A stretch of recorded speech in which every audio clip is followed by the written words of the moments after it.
Assalamualaikum warahmatullahi wabarakatuh. Perkenalkan, kami dari kelompok 4. Di sini kami akan mempresentasikan tentang BPHTB. Jadi di sini kita langsung ke pemateri yang pertama, yaitu Kartika akan menjelaskan pengertian BPHTB.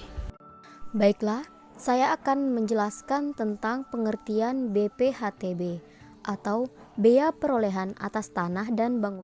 Bea Perolehan Atas Tanah dan Bangunan ini merupakan jenis pajak yang harus dibayarkan saat membeli tanah, rumah, atau properti lainnya. Pemungutan ini dikarenakan adanya pemindahan hak atas tanah dan atau bangunan. Pemindahan hak tersebut bisa terjadi karena proses jual beli, tukar menukar, hibah, wasiat, pemasukan dalam perseroan, atau badan hukum lainnya.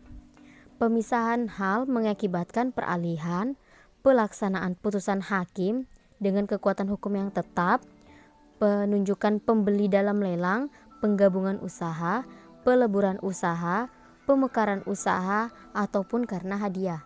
Kemudian saya akan menjelaskan mengenai subjek pajak bea perolehan atas tanah dan bangunan. Yang mana subjek pajak yang dimaksudkan dalam bea perolehan atas tanah dan bangunan adalah orang pribadi atau badan usaha yang mendapatkan hak atas tanah dan bangunan. Yang artinya, subjek pajak bea perolehan atas tanah dan bangunan merupakan pihak yang menerima pengalihan hak, baik itu orang pribadi atau badan usaha. Subjek pajak yang dikenakan kewajiban ini akan membayar pajak, maka mereka disebut sebagai wajib pajak. Nah, itulah penjabaran tentang bea perolehan atas tanah dan bangunan. Pemahaman akan jenis pajak ini sangat penting karena setiap aktivitas perusahaan dilakukan di atas atau di dalamnya. Dengan memahami bea perolehan atas tanah dan bangunan, diharapkan setiap perusahaan mampu mengelola asetnya dengan tanpa mengabaikan kewajiban kepada negara. Yang ketiga, objek pajak BPHTB, bea perolehan atas tanah dan bangunan. Objek pajak BPHTB merupakan perolehan atas tanah dan bangunan karena suatu transaksi atau peralihan hak. Terdapat dua jenis peralihan hak ini, yaitu melalui pemindahan dan pemberian. Yang pertama, pemindahan hak. Hal-hal yang tergolong objek pajak melalui pemindahan hak yaitu meliputi transaksi jual dan beli, adanya tukar menukar, hibah, yakni penetapan khusus tentang pemberian hak atas tanah atau bangunan kepada pribadi atau badan hukum. Hibah wasiat, yakni penentuan wasiat khusus berupa pemberian hak atas tanah dan atau bangunan kepada pribadi atau badan hukum. Syarat untuk hibah wasiat ini adalah pemberiannya baru dilakukan ketika pemberi hibah sudah meninggal dunia. Waris, yakni pengalihan hak atas tanah dan atau bangunan kepada garis keturunan langsung. Pemindahan sebagian dari hak bersama atas tanah atau bangunan oleh orang pribadi atau badan kesesama pemegang hak bersama lainnya. Pengalihan hak atas tanah dan atau bangunan dari orang pribadi kepada badan hukum lain. Penunjukan hasil dari lelang, yakni penetapan pemenangan lelang yang dilakukan oleh pejabat lelang. Pelaksanaan putusan hakim yang berkekuatan hukum tetap, yakni peralihan hak dari orang pribadi atau badan hukum kepada pihak yang ditentukan sesuai putusan hakim yang artinya sudah berkekuatan hukum. Penggabungan usaha, yakni penggabungan dua atau lebih usaha tetapi tetap mempertahankan salah satu badan usaha, dan likuidasi badan usaha yang ikut bergabung. Pemekaran usaha, yakni memisahkan suatu usaha menjadi dua atau lebih dengan mendirikan badan usaha baru dan mengalihkan sebagian aktivitasnya kepada badan usaha tersebut. Peleburan usaha, yakni penggabungan atas dua atau lebih badan usaha melalui pendirian badan usaha dan likuidasi badan usaha yang bergabung. Yang terakhir, hadiah, yakni penyerahan hak atas tanah dan atau bangunan sebagai hadiah yang berkekuatan hukum baik dilakukan oleh orang pribadi atau badan hukum. Oke, selanjutnya yang kedua yaitu pemberian hak. Hal-hal yang termasuk objek pajak atas pemberian hak yaitu yang pertama, kelanjutan pelepasan hak, yakni pemberian hak baru atas tanah atau bangunan dari negara kepada orang pribadi atau badan hukum.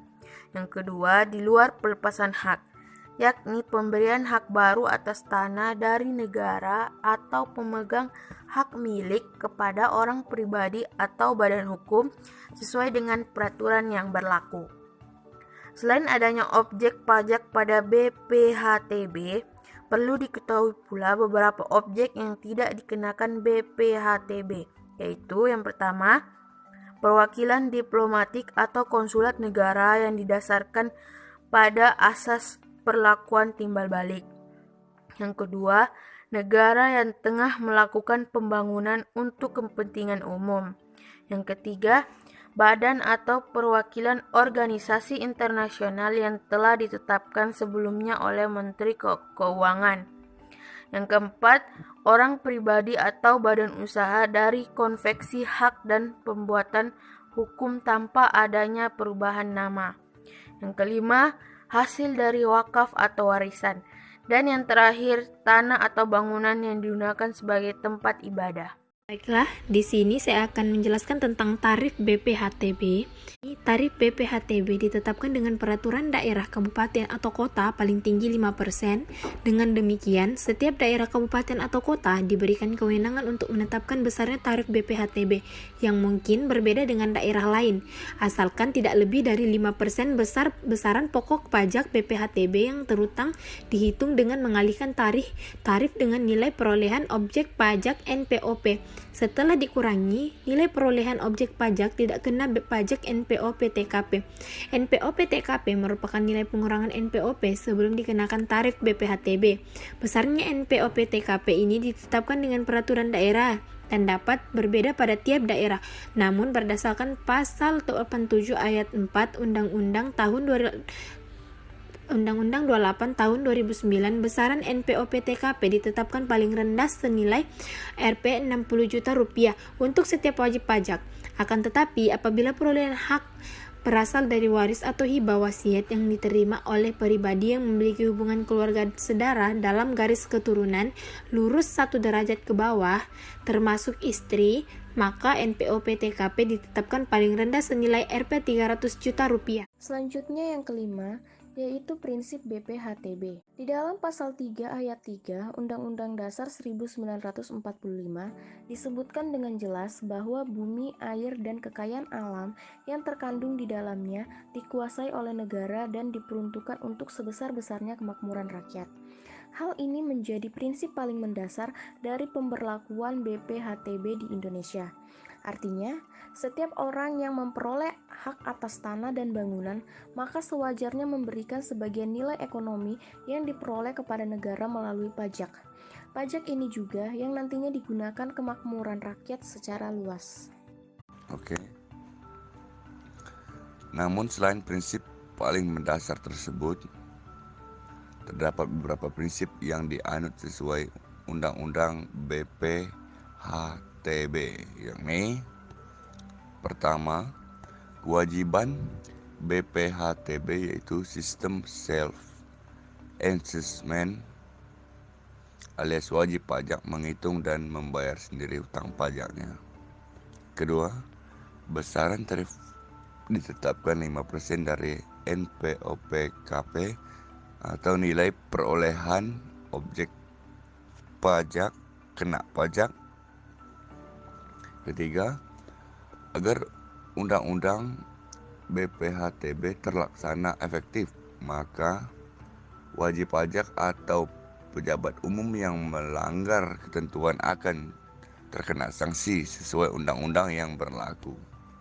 Keempat, hasil penerimaan BPHTB merupakan penerimaan negara, sebagian besarnya diberikan ke pemerintah daerah untuk peningkatan pendapatan daerah tersebut. Yang keenam, dasar hukum BPHTB. Keberadaan BPHTB didasarkan pada undang-undang khususnya yaitu Undang-Undang Nomor 21 Tahun 1997.